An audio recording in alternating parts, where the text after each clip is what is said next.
All right, good morning, everybody. I'm right on time today, which is perfect.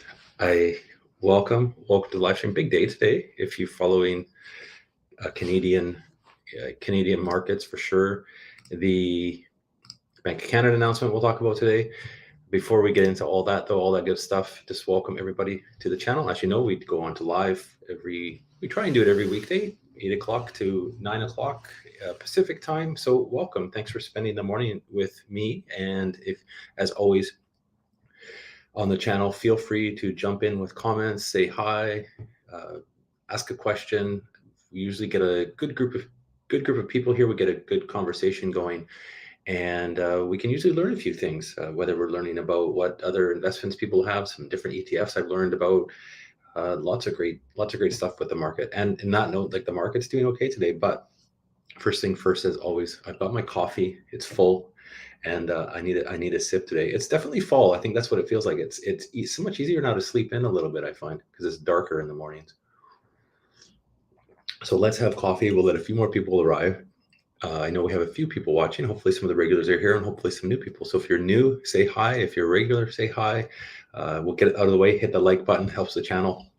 Hit that like and subscribe as always. So let me just share my screen here in a second, and we'll pull up the news and we'll start chatting. All right. So there's obviously if you're following the news and following the market, Bank of Canada today, rate announcement this morning at 7 a.m. my time out here, so 10 o'clock in the center of the universe. So surprised. We were talking about this yesterday, and I was I guess I was messaging a friend of mine on Twitter this morning, and we kind of said we've got to get out of the prediction business, because we were kind of predicting 75 basis points. And if you're following along a little bit, the market was predicting 75 basis points as well. But so a bit of a surprise, only 50, so 0.5%. And they say slight recession possible. We'll see about that. I was really surprised about the 0.5% increase on that. It's almost like they're slowing down now, which is a good, I guess, depending how you look at things, a good thing or a bad thing. We might, I don't know. It's that's where things get kind of tricky. I mean, obviously they don't want to overshoot any rate increase to cause a recession. I think we're kind of already there a little bit. They're saying a slight recession, but if we believe them, okay, sure. And it's still going to be interesting times. It's 50, 0.5% on loans, a mortgage loan or car loans, lines of credit, that kind of stuff. That all starts to add up. So I think we're still in for, if you have a lot of debt, we're still in, for some pain, because inflation's started to kind of, looks like it's kind of creeping down a little bit, but not the target that they're looking for. And I don't think that's attainable. I think in order to get inflation back down to where they, that target of 2%, the rates would have to go way higher, and that would just be devastating. So 50 basis points. Yeah, let me know your thoughts. It was basically, everybody was kind of thinking a larger 75 basis points. So if you're looking in today at the market, it kind of reacted a little bit to that, the Canadian market. So maybe the rate hike, the big rate hikes now are if we see it now kind of over, maybe we'll get a bit of a break come the next one, come Christmas, and we'll see a bit more rally happening in our investments. We'll see how that goes. That was kind of the big news. I've got a couple articles we'll also pick up on that as well. Let me take this out. Let's say good morning, Jason. Good morning, welcome. As always, coffee. Yeah, it's in. It's not kicked in yet. It never seems to kick in until towards the end of the stream. So we'll slow going, but it's good. And then I did have one more article on the Bank of Canada. The one thing that was about it, there's obviously always the polls, right? And it's kind of towards the end. the end of this article. And let me, as always, pull it up if I have it here. It's on another page here. So let me just scroll down and switch pages. All the news you're going to read today is going to be about the interest rate, of course. But on the bottom of this next page is always, it was my phone ringing with spam. Always so much spam. Change is fair. Good morning. We'll talk about it in a second. I'm gonna one more article, but I'll ask you some questions about your ETF purchase. I found that really interesting. So remind me if I get sidetracked and don't ask you. And good morning, welcome. Let's pull this up. Add this, remove this. Lots of buttons to click. And just obviously they always do the Yahoo. This is Yahoo News. They always do the polls and everything else. It's basically saying 57% of Canadians are feeling the impacts of rising interest rates, with 18% saying they're worried sick about the effects of rate hikes could have on their family. More spam on my phone. You know it's spam on my phone when someone is trying to call me at 8 a.m. That's not a family member. So anyways, 57% of Canadians feeling impacts of rising interest rates. I think that's true. I'm surprised it's only 57%. I think everybody probably is if they have a loan, a floating rate loan of some kind, right? That's based on any type of that's not locked into a fixed rate, whether they're going to get a new loan. They're definitely feeling that. 18% say they're worried sick about the effects could have on their families. So interesting. People are definitely feeling the pinch. So maybe we're starting to see that. And I think with rates going up, it's obviously always a bit of a lag before it really starts to impact. So I think we're just starting to really see the impacts of the past increases, which were steep. So now slowing down, maybe we will have not a bad outcome of this. I don't know. Can't predict that. And I'll pull up now. Change to Spare will ask about your ETF, investing in the ARC ETF, which I found really interesting. And I love how these conversations get segued to different things. The ARC Innovation ETF, I believe, is it AR? I can never remember all the names of them. AR, is it because they've got a couple of them? AE, ARK, ARKK, ARC Innovation Fund. I found that interesting as a first ETF. Now I'm a huge tech kind of. It's that one has actually interested me, but EARK, not A. So A, they have so many of them. Let me pull it up, so I can actually get the correct actual fund, because there's what 10 of them, right? Is it an index one? No, it's our. I gotta find it. Sorry, 1 second here. ARKK. That's where I'm confusing them. AARK is the US one. Okay, that's why I'm confused. And then why can't I see on the website EARK? I guess maybe it probably goes into it. Probably same holdings. Lots of, and this year it's like, this is the one. So I've looked at them. They're down big time. So that's the kind of thing like, oh, if you're really, I guess the term bullish on that category, and that those industries, might be a time. It seems like those really speculative, ETFs, there's the volatility, and it's definitely not for everybody to invest in. And as you can see I think if you look over the long term of them, they're actually not bad. It's just having to ride out those huge huge swings of volatility with not a lot of people can stomach, right? But if it's a long term investment, I think it could be quite lucrative. Yeah, I did mention. Okay, here we go. So ARK is the US listed. Yeah, EARK is listed. So it's like, I don't know, it's like CDR or but whatever. Yeah, I know I have seen them because there is Canadian fund, like Canadian dollar denominated like derivatives of it, right? Emerge, that's what it was with the ARK exposure. Yeah, that makes sense. And it's priced in Canadian dollars. Okay. Makes sense. And I don't know if I can share links on the chat. I'll have to share it on my community tab later. I will share, there was a video interview with Kathy, there we go, up $33. Always good to be up $33. There was an interview and I shared it with Change to Spare yesterday in one of the comments. There's a great interview on the channel, What Bitcoin Did, with Kathy Woods, and she talks about the fund. She talks about Bitcoin. Really interesting, and she's good to listen to. Obviously, not everybody agrees with her predictions, and again, predictions, right?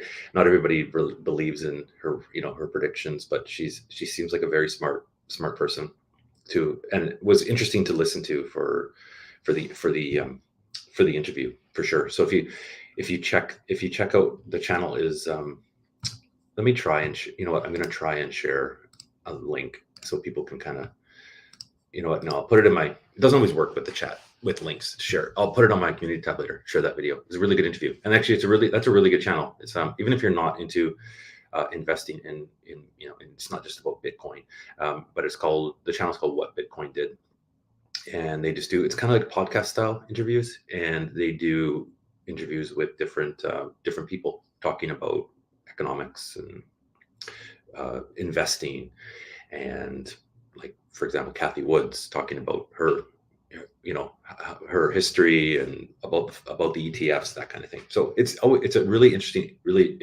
if you're into that, into finance and into those topics. It's a good channel to watch. The interviewer, I can't remember his name so bad, but the person that does the interviews, he's from England, and he travels around and they do the interviews, and some of them they do over Zoom and stuff like that. But he's a really good person when he gives the interviews, because he allows the people that are there. He doesn't talk over them. He really lets them go, and he's not interrupting them with different things, and he does a really good job of getting if there's a topic that's being spoken about, he gets the person that he's interviewing to really not dumb it down, but really he gets them to explain it in a way that kind of everybody can understand with watching it. And because I know with finance, like some of the stuff that people talk about, it's like way over my head, and with his interview style, it does a good job of bringing that down to a level that I think most people can kind of get the gist of. Might have to sometimes those interviews I have to rewatch them. You kind of get more out of it because you kind of have to do maybe a bit of side research to figure out what they were actually kind of talking about. But he does a very good job, and the best part is he just kind of doesn't interrupt. It's a really good flow for interview. So check out that channel, and there's a Kathy Woods interview on there, which is really good. And if you're ever watching that channel as well, if people are interested, another great person to listen to speak is Lynn Alden, and she's been on there a few times too, but really good. And between me, so I'm convincing you to buy Bitcoin. Well, if it obviously you've researched it enough to know, don't just believe me, but yeah, that's interesting. I mean, if you bought it, yeah, Bitcoin's doing good today. So second ETF, that's good. The BTC.Y, we'll get into that after. Hi, good morning, Nadia. Welcome to the stream. The BTC.Y obviously gives the yields on there, so it's not like actual, you're not owning the actual Bitcoin. I think I like it. There's no way to own really like actual Bitcoin in your in your TFSA, for example, or as a stock. I mean, there is the other ETF that doesn't pay a yield, but it's still not the actual ownership of your of your of your asset. The only way to do that is to have it on. Wealthsimple does it, but if you can buy it on the exchange, and you can now transfer off the exchange, and that's really the only way to actually own it. But I do think I like BTC.Y in the TFSA just for the dividends. If I'm going to own some Bitcoin anyways, I might as well have a portion allotted into that ETF. I think there'll be some good gains on there. I hope. I could be completely wrong. I don't know. But in the meantime, I think it's the dividends that come through there monthly is pretty good. So I'll keep building it. Yeah, I'll keep building that up. I don't know. Change spirit. Do you have actual Bitcoin or portions of Bitcoin that you hold separately, or do you just have the ETF? That'd be a good question. I'm wondering. And yeah, Nadia, you were a little bit late coming in. That's okay, but we were just talking about the Bank of, that was kind of we led off with the Bank of Canada and got completely sidetracked. But 50 basis points. I was like I said yesterday, I was predicting 75, but 0.5%. So not as bad as everybody was predicting. So does that mean going forward are we pivoting? Is everything going to be rosy and back to good times in the new year? I don't know. We'll see. But it's yeah, we did talk about that. Yeah. Hey, Zach, welcome back. Yeah, you know what? I noticed that yesterday when I was in there looking around. I noticed a few things because it popped up for me. So you can stake. Stake Ethereum, and you can stake Solana, if I'm not mistaken. I don't have either of those, obviously, in Wealthsimple, but I think that's a great feature. Yeah, I mean, this is the thing. If you're not, you can. They've done. I think Wealthsimple's done a pretty good job with what they've done with their digital assets, because I think all of them you can transfer them off now, if I'm not mistaken. So you can buy them on there and then transfer them to your own wallet. So you can take it off the exchange. Obviously, with like Solana, you could, if you took it off the exchange already, you could have it in your own wallet to stake it. But it's interesting. I mean, I guess it's easy. I didn't look at yeah. So 3.5% and 4.8% for Solana. Like I know with Ethereum, I could be complete. You need a certain portion if you were on your like staking it outside. I think you have to have a certain amount before you can. So that's kind of maybe a flexible way to do it if you're going to hold it. I should maybe look at it and put a tiny bit in there just to try it out. But I don't know if there's a minimum. If you know, let me know if you've done that. I mean, if you've staked it or something on there. But is there a minimum lockup on Wealthsimple, or is it still liquid? Because a lot of times if you're staking your digital assets on your own outside of obviously an exchange like Wealthsimple, it's locked up for for example 14 days, 21 days. Just depends on the token. I wonder if Wealthsimple does that, because if they don't, it's kind of like I'm going to assume maybe they don't, but you would sacrifice a little bit of the yield for that, because if you want to have it liquid, I don't know. I'd have to look. If anybody knows, let me know. I haven't looked that much into it, just because I don't use Wealthsimple typically to buy cryptocurrency. And Abigail, welcome. Good morning. You can watch the replay. Abigail, welcome. Another thing, Zach, that I noticed this morning when I was kind of scrolling through Wealthsimple is they've started, and I think I talked about this and saying I wish they had it, but apparently they do now, is where you can do automatic purchases onto individual stocks. Now, looking through I think it's only for ones that are it looks like it's only fractional shares that you can purchase, because obviously if the dollar amount going in, if it's not, this depending on the share price, they can't obviously process that. But it looks like you can actually set up an auto deposit to come from your regular, you know how it's linked to your bank account, so it can come as from your regular bank account, or you can also you can set up auto purchases from sorry, I shouldn't say auto deposit. So auto deposit comes from your bank and then automatically purchases. So you can do it with the ones with fractional, and it puts the dollar amount you choose to purchase a certain share. And I guess you can set that up with multiple shares if you wanted to,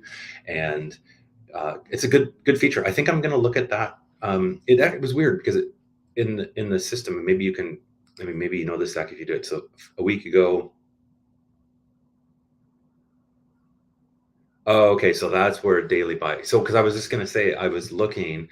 So it started about a week ago. You can only do daily buy if you connect your bank account, though. It's a fixed amount daily. Okay, because I was kind of looking through it, and I thought when I started to kind of look at it, it only showed weekly. It didn't show daily for me for some reason. It showed like weekly, bi-weekly, and monthly, which was kind of weird. So I guess I have to do your bank account if you want to do it daily. I can't say I necessarily do it daily, but maybe once.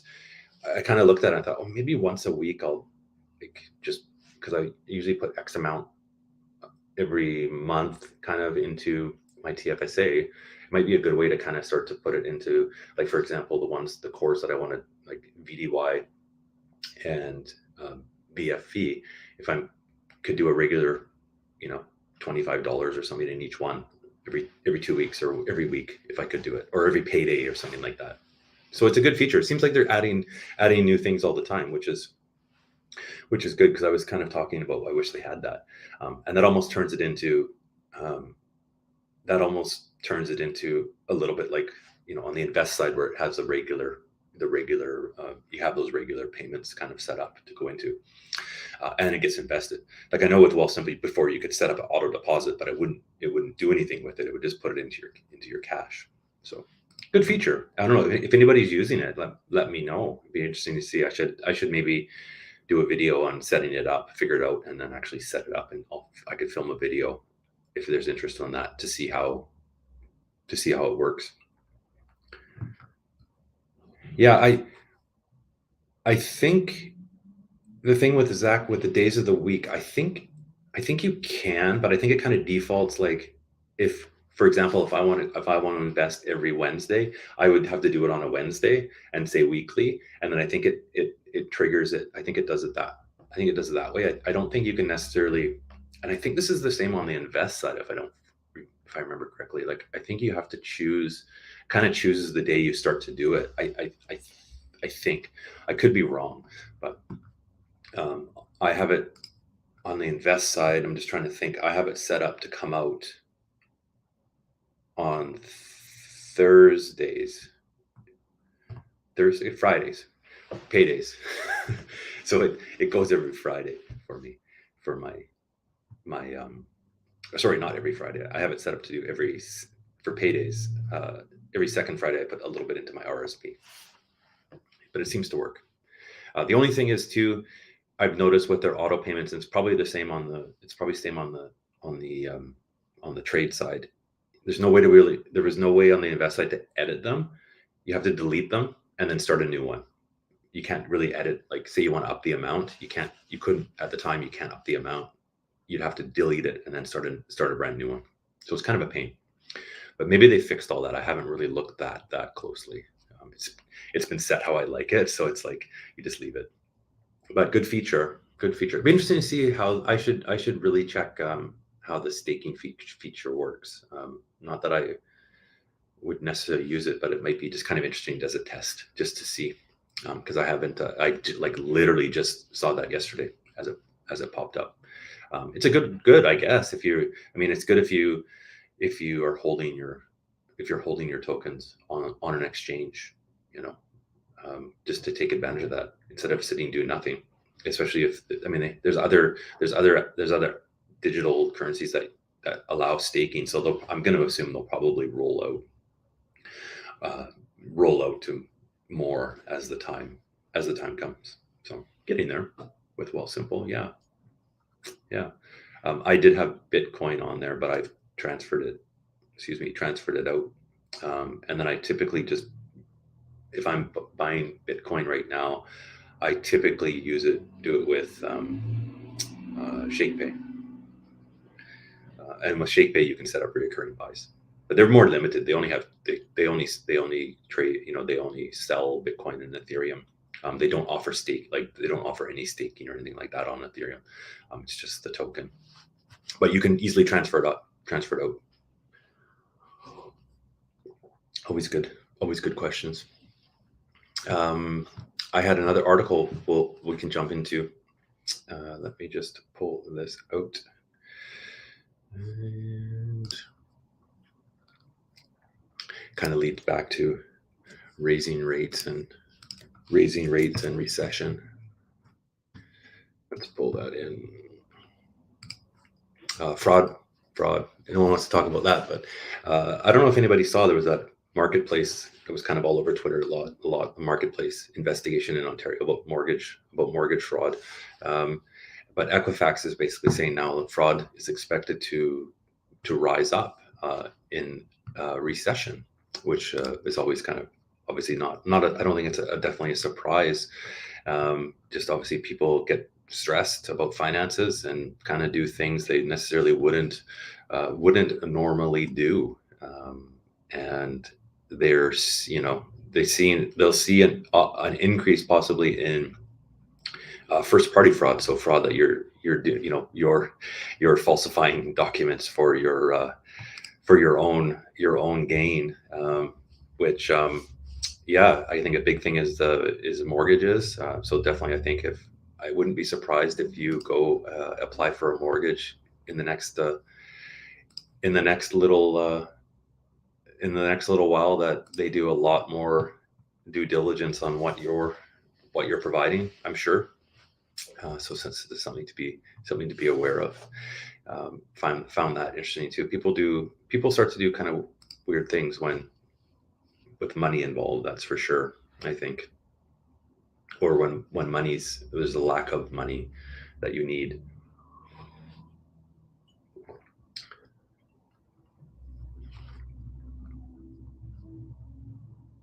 Yeah. So MC. It was on Marketplace. It's still on. You can catch it on YouTube. Yeah, it's pretty. The stories were pretty sad for a couple. For the people that were on there, obviously, and also not looking good for some of the people involved in it, on the side that was facilitating it. But I think nothing. It's almost like kind of nothing happens. But with the couple that was definitely impacted by it in a negative way. It's unfortunate. I think it just goes to show people need to work with. But they were a lot of people, like some of the people were working with their bank. So that's the hard part, right? I think it was it looked like a group that was, it's unfortunate that someone new to the country, right, gets taken advantage of like that. It's not good. People preying on the people, not knowing how things work, how things are, in how the financial system works in Canada, and how the rules and everything else. Good point. I would have just purchased a cheaper house where I could qualify from a lender directly. Yeah. But I think a lot of people were pressured into things, probably, like from the sound. You have to see, if you start watching the stories, right? Like, I think people, obviously, you look at the market in Canada, not in the last year or 2 years, right? It was too crazy. It was like it doesn't make sense. Like FOMO, people buying houses with FOMO, and everywhere was expensive, and I think everywhere in Canada is expensive. There's different parts that are more than others, but I think that's what I would have done. But I think what happened is people were being told one thing, and then all of a sudden, on the final hour, they're like, "Oh no, we can't do this. We'll have to get you here, or do something else, or fake stuff." And it was ugly. It's I think people, the housing. I mean, I'm in BC, so the housing prices are crazy.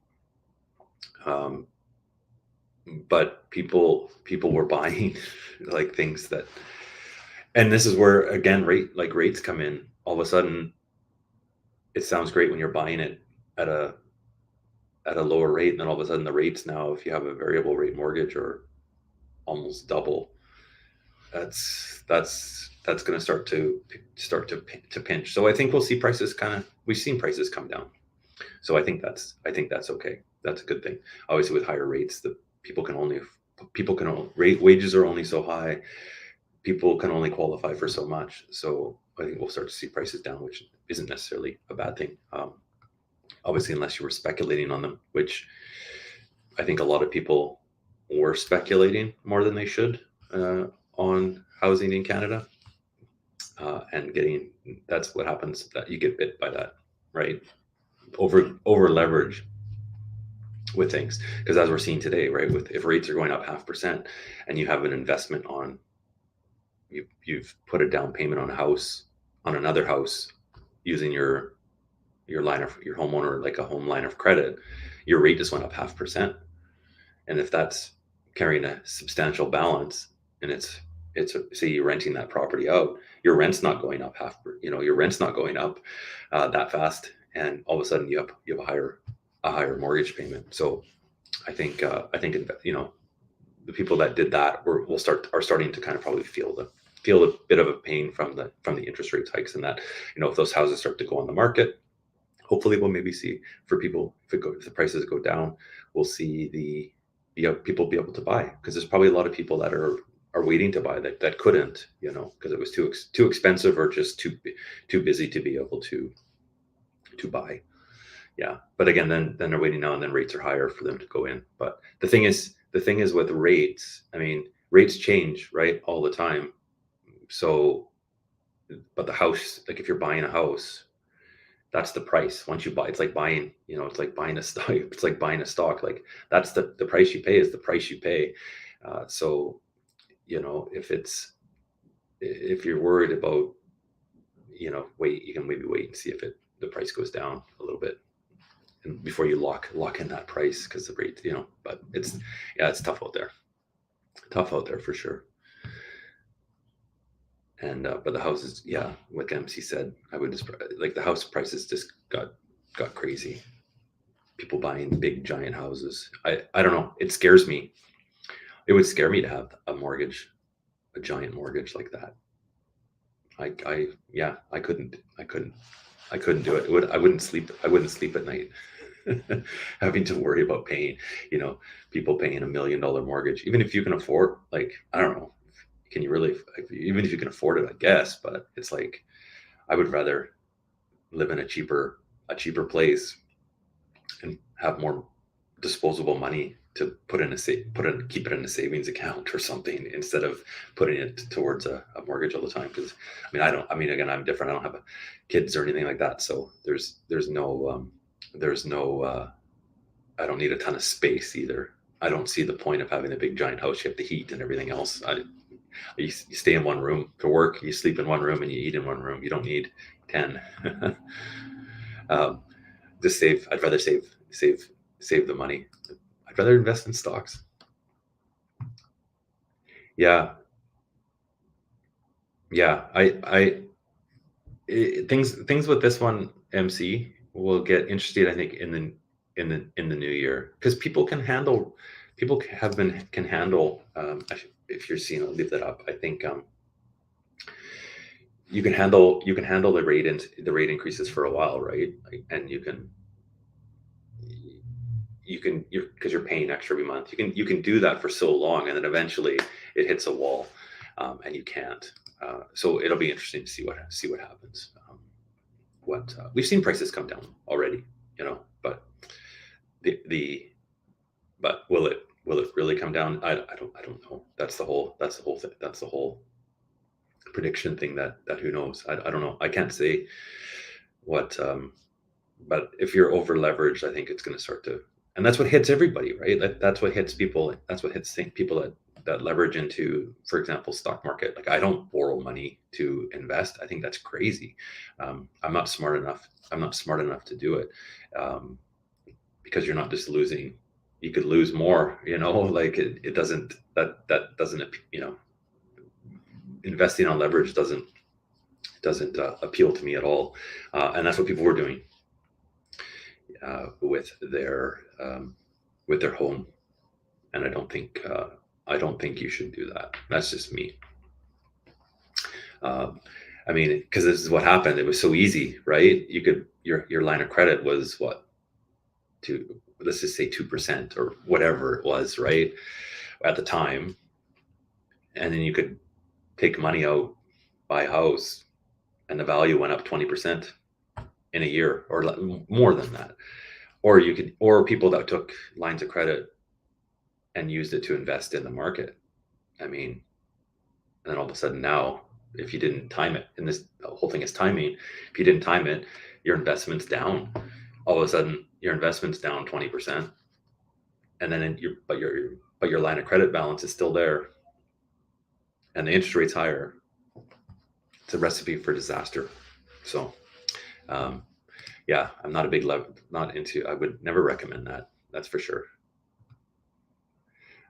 Many people in the Greater Toronto GVA, no plans to pay down their mortgages. They're actually to sell and move to a lower cost area. Yeah, I guess that's maybe part of it, but it's the thing with mortgages too. Like if the rates have gone up, for example, certain things like you read in the news with the trigger rates on variables, they're not paying them off. Like I have a friend and a coworker has a rental property, has had it for years and years and years and years, and it's in a variable rate mortgage, and their amortization now, this is before the rates went up today, their amortization worked out to, they'll be getting that trigger, the trigger letter. Their amortization was 77 years. So he's not paying that down until he increases the payment, which is kind of scary. I mean, it's not I don't know the whole situation, but it's been a rental for forever. So it wasn't purchased like with a huge amount. But I think that's what a lot of people did, right? Like a lot of people in the cities, they'll sell and then move down, like downsize and move somewhere else where it's less expensive. Yeah. I guess that's not a bad idea if you can do it, but that's what happened with the market. Like everybody, low cost areas are maybe not as desirable, right? Depending what you have to do. Like I know in the Lower Mainland, a lot of people moved, like basically. I don't know. I think you're from, I don't know. I'm not sure where you're from, MC. So you can definitely let me know in chat. But if so, you might not know the areas. But in the Lower Mainland of Vancouver, there's the Fraser Valley. So it goes way out, right? So what people were doing was moving from more of the core, the great, Vancouver proper, or wherever. They were moving out into the outskirts to basically buy, but you're kind of just like driving to where you can afford, and the problem with the Lower Mainland is the traffic is horrendous. I'm going to assume probably Toronto too. I've only been to Toronto a couple times, and the traffic was bad there. But Vancouver is just as bad too. Like Highway 1 going from the valley into the city. Like if you had to commute every day from, let's say, Chilliwack, because you bought a house out there because it was cheaper, and have to drive and commute every day into Vancouver or close into Vancouver, it's like, you wouldn't be able to do it for any length of time. It's such a terrible commute. You'd be ready to drive off a bridge because it's just so bad with traffic, and because everybody moved out there, more people moved out there, it's busier and busier and busier. So is that even a good thing, for an exit strategy to move where it's cheaper? I think the key is to move retire and move to the middle of nowhere. so you don't have to worry about traffic. But then you have to worry about other things. If you're older and you downsize, you move somewhere smaller or smaller town or something like that, you have to worry about possibly like healthcare, or if there's issues with that as your doctors, and there's a whole. It's not always easy. I don't know the answer to that one. But that's what people did. People moved to these, quote unquote, lower cost areas, and they brought those prices up. I think the big thing in Toronto was with all the up by the lakes, right? I don't know all the areas really that well in Toronto, but they call them cottages in Toronto. We call them cabins in BC, but it's a cottage country. I think a lot of people are moving, like getting stuff like that, because everybody can work from home too, right? Like that's the whole thing, is you could work, all of a sudden we were all working from home, and we can live anywhere. And so people were moving way out to all these different places and driving the prices up because they could. And all of a sudden you're making a city salary in these smaller communities, so you can afford to buy and price up the market. I think the big thing with that though is, as we're seeing maybe a little bit what are returning to work, what's that going to look like when more companies are wanting people to come in actually into the office 2 days a week, 3 days a week, what have you. I think from a lot of people, and yeah, it did. That's exactly it, in terms of work from home. But when this is, I don't think work from home is going to continue.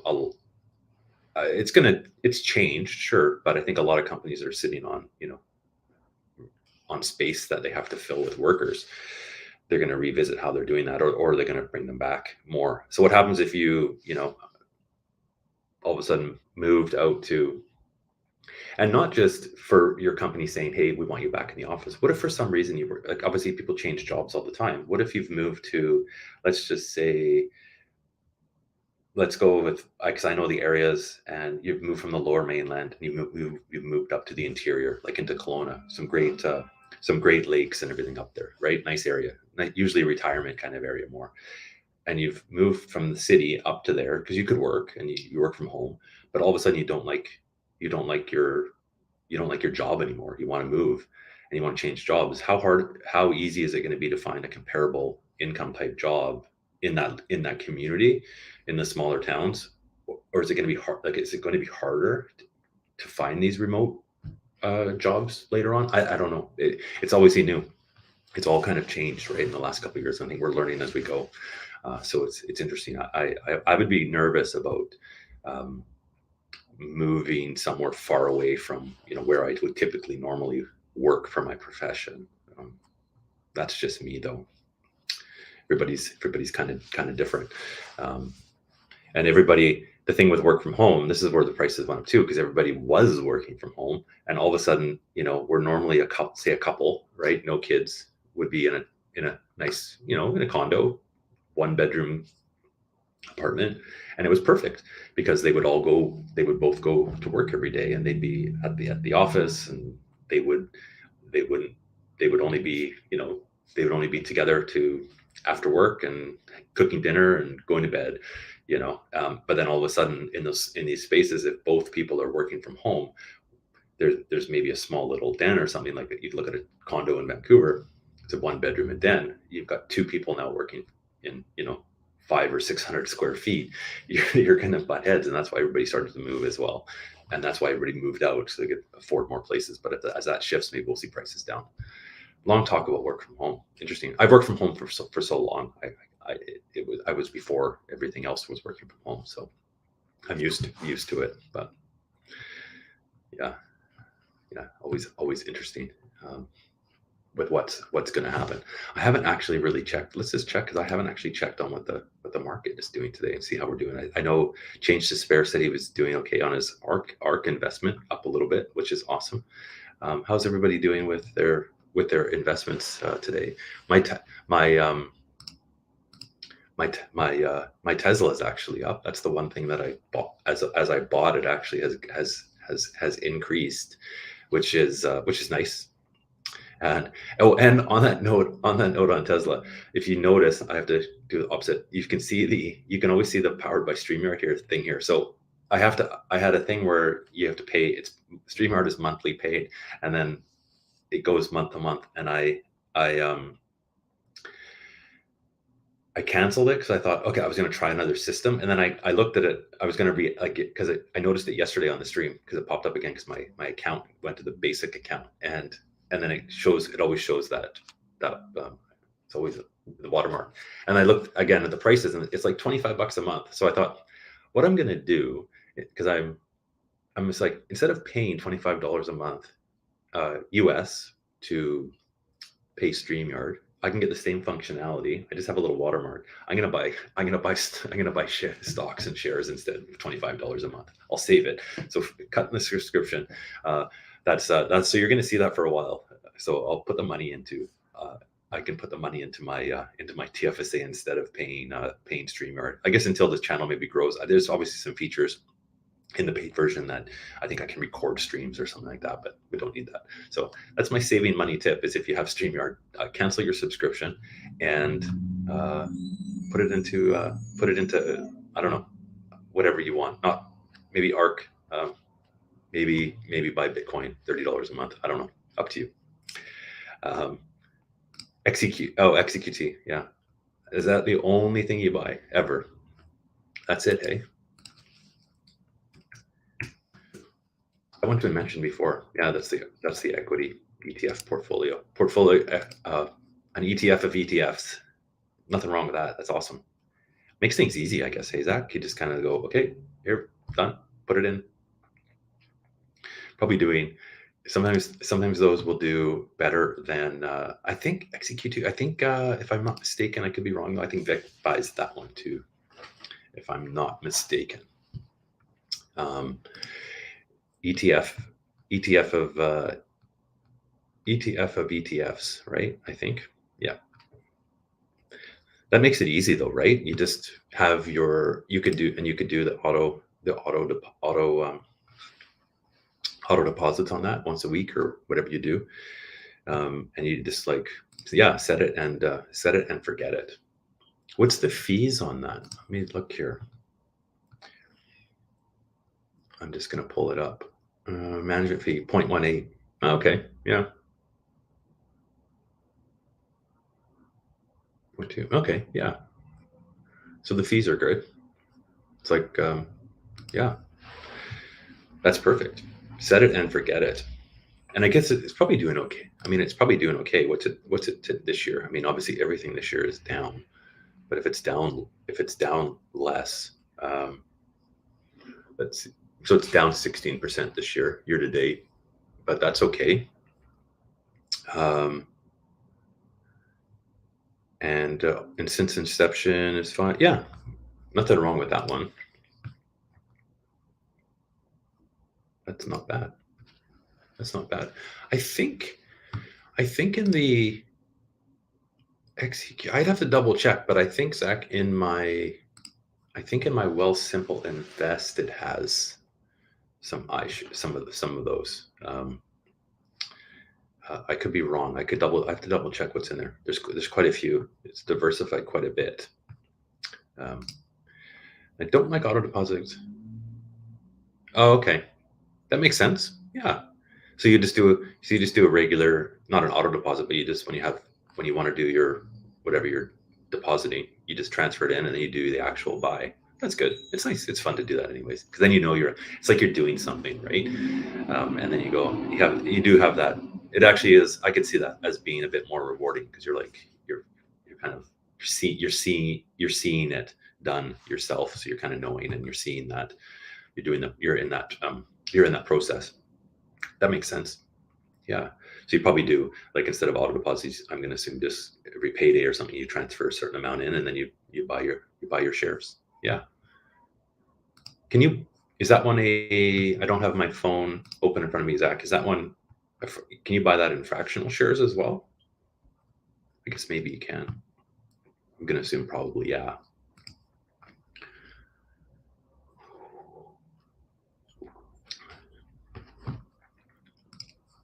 I should bookmark this one.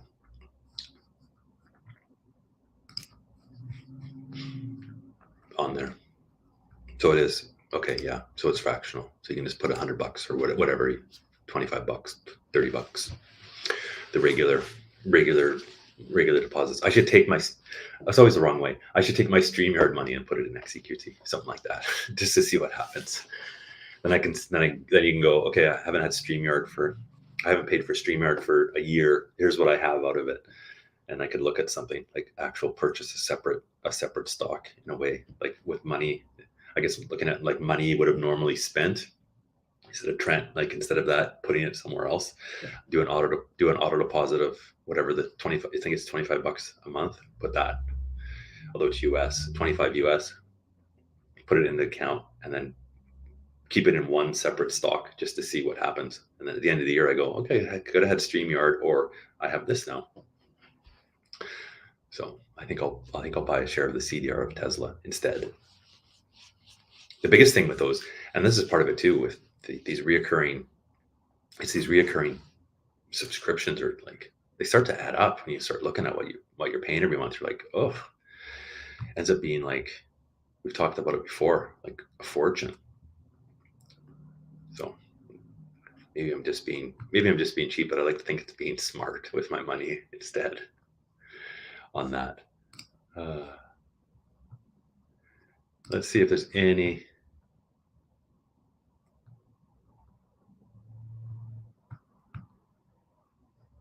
One sec here. If there's any more news that pops out, and see how the market is doing. See, everything's up today. We're good. I'm going to call. I think we said up October, and we're having a decent up October. So we'll see if it continues on in November, which is nice. It's nice to see some green the last kind of week or so in our because we've kind of stuck through everything. With the way the market is doing, so it's nice to see a little bit of a turnaround. I think we could pivot back to be in a red tomorrow, but we can kind of take the. I like to take the green when we can get it, as a bit of a reassuring that we're kind of doing the right thing for the long term. That's how I kind of feel on it. This one went fast. It's almost 9 o'clock. Wow. We always seem to have a good roll with that. So it's coming in 8 minutes left. And again, I almost done my coffee. I do always appreciate everybody that joins on. We seem to have more and more comments every time, which is awesome. I do appreciate everybody that comes on, spends the morning, takes time out of their day to have this on, even if it's in the background. It's listening on. And everybody that follows along and the replay. I know there's a few people that do catch the replays and watch them, but I know like live replays aren't as exciting, obviously, than being there. So it's great that you can come in and join on. And if you know anybody that might be interested, send them the link, have them come over and check out the live stream. And let's do this. As always, don't forget to like, share, and subscribe. It always sounds so funny to say that all the time. I maybe I'll just have it run instead of saying it, but I always really appreciate it. All the likes, all the comments, not just on the live stream, but on the regular channel. The channel's really growing. It's a lot of fun to do. I kind of enjoy getting out there and sharing my portfolio, sharing the goods, sharing the bad, and learning from everybody. There's usually always some pretty good comments on it, and hopefully people are learning maybe a little bit as well. I'm not out there to try and tell you how to invest your money. Everybody has their own reasons and for what they invest in, and I think that's great. But if you can learn something from either me or some of the comments on the channel, that's great as well. I know I've learned a lot from everybody, and going forward, I think putting myself in, hopefully everybody else is too, putting themselves in a better position in the future. It's obviously ugly out there right now, but I think if we persevere, we'll come out on the other side quite happy, and have learned along the way and built our portfolios along the way. Obviously, my goal is to have my TFSA up to $100,000. I don't have a time frame, but that's the goal, and just slowly working to that. And hopefully, you're working towards all of your goals as well, no matter what those no matter what those are. So that's my end of the spiel for the rest of the day. So it's coming up 9 o'clock. I've got to start my day. If you're back east, you're probably partway through your day. I envy you, but mine just starts at 9 o'clock. So I'm going to jump off pretty quick. But again, thanks everybody for joining on. If you haven't already, again, hit that like button. I do appreciate it. We will be back tomorrow. I will change the spare. Have a good day. Buy more ARC. We will be back tomorrow. I'll schedule the stream again. We'll be back 8 a.m. as usual, 8 a.m. to 9 a.m. on the YouTube. Thanks everybody. Have a great rest of the day.